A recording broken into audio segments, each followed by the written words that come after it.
Hello मित्रों, આપણે ए to D કન્વર્ટરના બે પ્રકાર જોઈએ। હવે આપણે એનો ત્રીજો પ્રકાર જોઈએ। તો ત્રીજા પ્રકારનું નામ છે કાઉન્ટર અથવા સ્ટેરકેસ પ્રકારનું ए टू डी કન્વર્ટર।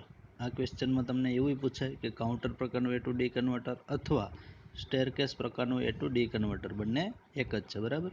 હમણાં આપણે આગળ ભણ્યા એ ટોપિકને રિલેટેડ જ એકદમ આ ટોપિક છે, બીજું આમાં કંઈ નવું છે નહીં, બરાબર।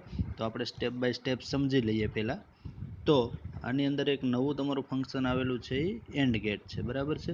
અને ઓલું આપણે આગળ ભણ્યા એની અંદર શું હતું, લોજિક પ્રોગ્રામર હતું, બરાબર। બીજું અહીંયા તમારે એક કાઉન્ટર યુઝ થયેલું છે, બાઇનરી આઉટપુટ કાઉન્ટર। બાકી તો જે તમારું ડીએ કન્વર્ટર છે, વોલ્ટેજ કમ્પેરેટર છે, રજિસ્ટર છે, ડીકોડર અને ડિસ્પ્લે છે, બધા જ ફંક્શન સેમ છે, બરાબર। હવે આ કઈ રીતના કાર્ય કરે છે એ આપણે જોઈએ। તો આ તમારું એન્ડ ગેટ છે। એન્ડ ગેટને બે ઇનપુટ્સ આવેલા છે। તો બે ઇનપુટ ક્યાંક ક્યાંક છે, એક તો તમારી ક્લોક આપેલી છે, બીજું વોલ્ટેજ કમ્પેરેટરનું જે આઉટપુટ આવે છે તે એન્ડ ગેટને આપવામાં આવે છે। એન્ડ ગેટનું જે આઉટપુટ આવે તે કોને મળશે, બાઇનરી આઉટપુટ કાઉન્ટરને મળશે। બાઇનરી આઉટપુટનું કાઉન્ટર બે જગ્યાએ જશે, એક ડીએ કન્વર્ટરમાં જશે અને એક ક્યાં જશે, રજિસ્ટરમાં। ડીએ કન્વર્ટર શું કરશે તો કે ડિજિટલનું એનાલોગમાં રૂપાંતર કરીને વોલ્ટેજ કમ્પેરેટરના ઇન્વર્ટિંગ છેડા સુધી પહોંચાડશે, બરાબર। હવે આનું ફંક્શન કઈ રીતના છે મિત્રો એ આપણે સમજીએ। તો મેઇન ફંક્શન અહીંયાથી જ છે, આપણે એન્ડ ગેટથી। હવે એન્ડ ગેટ ખાસ તમારે યાદ રાખવાનું છે કે એન્ડ ગેટ ઇનેબલ ક્યારે થાય, મતલબ કે ચાલુ ક્યારે થાય, બરાબર। એના ઉપર જ આખી પ્રોસેસ ચાલે છે। તો એન્ડ ગેટ તમારો ચાલુ ક્યારે થાય, એ ચાલુ થશે તો જ તમારું કાઉન્ટર છે એ કાઉન્ટિંગ કરવાનું કાર્ય કરશે, તો જ તમારું ડીએ કન્વર્ટર છે એ તમને નવું કંઈક આઉટપુટ આપશે, બરાબર। એ રીતના આખી પ્રોસેસ ચાલશે। તો સૌ પ્રથમ આપણે જોઈએ કે એન્ડ ગેટ છે એ તમારો ચાલુ કઈ રીતના થાય છે, બરાબર, ઇનેબલ કઈ રીતના થાય।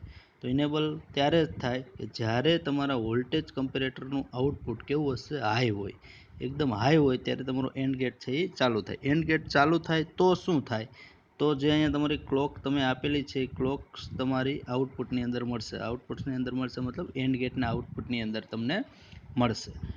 તો એ જે ક્લોક આવી એ ક્લોક આઉટપુટની અંદર મળી તો બાઇનરી આઉટપુટ કાઉન્ટર શું કરશે, તો એને કેલ્ક્યુલેશન કરવાનું કામ કરશે કે કેટલી તમારી ક્લોક્સ આવી। જ્યાં સુધી વોલ્ટેજ કમ્પેરેટરનું આઉટપુટ હાઈ છે ત્યાં સુધી તમારી ક્લોક્સ આગળ વધતી રહેશે અને કાઉન્ટર તમારું એની કેલ્ક્યુલેશન કરતી રહેશે, બરાબર। હવે કાઉન્ટર છે એનું આઉટપુટ ક્યાં જશે તો કે ડીએ કન્વર્ટરમાં જશે, મતલબ કાઉન્ટરનું આઉટપુટ છે બાઇનરી ફોર્મમાં હશે, ડિજિટલ ફોર્મમાં હશે। એનું જે આઉટપુટ આવે એ ક્યાં આવશે, અહીંયા આવશે, વોલ્ટેજ કમ્પેરેટરના ઇન્વર્ટિંગ છેડામાં, બરાબર। આ પ્રોસેસ તમારી કન્ટિન્યુઅસ ચાલુ રહેશે, બરાબર। તો આવું કમ્પેરેટરનું આઉટપુટ હાઈ ક્યાં સુધી રહેશે તો કે જ્યાં સુધી વીઆઈ કરતાં કેવો મોટો હોય, વીએ ગ્રેટર દેન વીઆઈ હશે ત્યાં સુધી આ પ્રોસેસ તમારી સતત કન્ટિન્યુઅસ ચાલુ રહેશે, મતલબ કે કમ્પેરેટરનું આઉટપુટ હાઈ રહેશે આ કન્ડિશન દરમિયાન જ, બરાબર। પણ એક સમય એવો આવશે કે તમારો વીઆઈ છે મોટો થઈ જાય, મતલબ વીએ લેસ દેન વીઆઈ, આવી કન્ડિશન તમારી થાય ત્યારે શું થાય તો કે કમ્પેરેટરનું આઉટપુટ શું થશે, લો થાય। કમ્પેરેટરનું આઉટપુટ લો થાય તો શું થાય, તો મેં તમને પહેલાં જ કીધું હતું કમ્પેરેટરનું આઉટપુટ લો થાય તો તમારો એન્ડ ગેટ છે એ ડિસેબલ થશે। એન્ડ ગેટ ડિસેબલ થાય તો શું થાય, તમારી ક્લોક પલ્સીસ આગળ વધશે નહીં અને કાઉન્ટર છે એનું આઉટપુટ હવે ક્યાં વયું જશે, રજિસ્ટરમાં વયું જશે, રજિસ્ટરમાંથી ડીકોડરમાં જશે અને ડીકોડર થ્રુ ડિસ્પ્લેમાં આવી જશે। ડીકોડર શું કરશે તો કે તમારી જે ડિસ્પ્લે છે એને ડ્રાઈવ કરવાનું કામ, એને ચાલુ કરવાનું કામ ડીકોડર ડ્રાઈવર કરશે, બરાબર છે। તો આ રીતના આખી આ પ્રોસેસ છે। તો આપણે હવે સ્ટેપ બાય સ્ટેપ વિગતવાર જોઈએ તો તમને થિયરિકલી જે તમને બુક્સમાં આપેલું છે એ પ્રમાણે જોઈએ, બાકી મેઇન ફંક્શન તો તમને સમજાઈ જ ગયું હશે। હવે આપણે જોઈએ કે અહીંયાથી સ્ટાર્ટ કરીએ તો કમ્પેરેટરનું આઉટપુટ એન્ડ ગેટનો એક ઇનપુટ છે, મતલબ આ કમ્પેરેટરનું આઉટપુટ આ એન્ડ ગેટનો ઇનપુટ છે। બીજા ઇનપુટ તરીકે ક્લોક પલ્સ આપવામાં આવે છે। જો કમ્પેરેટરનું આઉટપુટ હાઈ હોય, મતલબ આ કમ્પેરેટરનું આઉટપુટ તમારું હાઈ હશે તો એન્ડ ગેટ ઇનેબલ થશે અને એનું આઉટપુટ જે છે એ કોને મળશે, બાઇનરી આઉટપુટ કાઉન્ટરને મળશે। કમ્પેરેટરનું આઉટપુટ લો હોય, હવે જો હાઈ હતું તો ક્લોક પલ્સ આગળ વધશે, લો હશે તો ક્લોક પલ્સ તમારી આગળ વધશે નહીં, કાઉન્ટિંગ તો શું થશે, અટકી જશે, બરાબર। અહીંયા એક તમારી ક્લિયર પલ્સનો પણ ઉપયોગ કરવામાં આવેલો છે, જેનું કાર્ય શું છે તો કાઉન્ટરને રિસેટ કરવાનું કામ કોણ કરશે, તમારી ક્લિયર પલ્સ, બરાબર છે મિત્રો।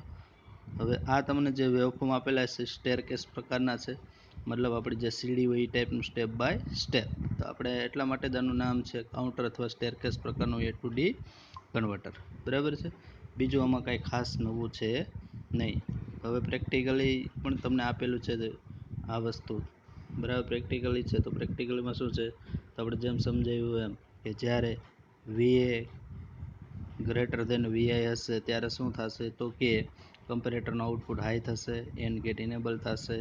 ઇનેબલ થાય તો ક્લોક પલ્સ આગળ વધશે, કાઉન્ટર કાઉન્ટિંગ કરવાનું ચાલુ કરશે. બરાબર, પણ એક સમય એવો આવશે કે આવી કન્ડિશન થાય VA લેસ ધેન VI, તો અહીંયા શું થાય તો યાદ હોવું જોઈએ કે કમ્પેરેટરનું જે આઉટપુટ છે લો થશે.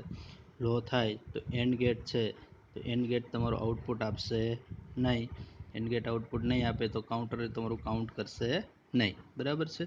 તો પછી તમારું ફાઇનલ જે આઉટપુટ છે એ ક્યાં વહી જશે તમારા રજિસ્ટરમાંથી ક્યાં વહી જશે ડીકોડરમાં, અને છેલ્લે તમારી જે ડિસ્પ્લે છે એની અંદર ઓપરેટ થશે. ઓકે મિત્રો, તો આ ટોપિક છે આગળનો આપણે જે ટોપિક અભ્યાસ કર્યો એને રિલેટેડ જ છે. બરાબર, પણ અહીંયા તમને એનો ફાયદા અને ગેરફાયદા આપેલા છે કે આ પ્રોસેસ સરળ છે અને ઓછી ખર્ચાળ છે. ગેરફાયદો એ છે કે આ પ્રોસેસ કેવી છે, એકદમ સ્લો છે, ધીમી પ્રોસેસ છે. બરાબર મિત્રો, તો ખાસ આટલી વસ્તુઓ આપણે આની અંદર યાદ રાખવાની છે. Okay, thank you.